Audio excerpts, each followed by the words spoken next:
magaling mag-English ang ating mga workers. They are teachers.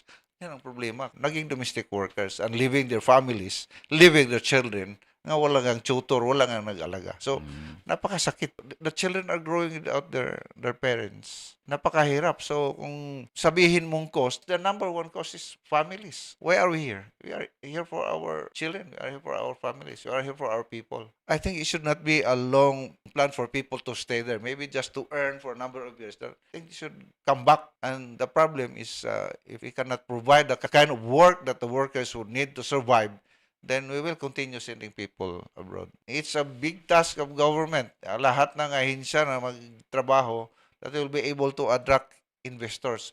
100% I agree. Oh, knock-knock dyan sa nasa government ha. Trabaho natin yan actually to provide for work. Let the investors come in so people can have work and stay at home. Yun talaga yun. Dahil yes, there's good opportunity abroad. Yes, you're earning in dollars, but there's a social cost. Not only to the community, but to your family. So if you're someone who's already a family man, may mga anak ka na, maybe consider it.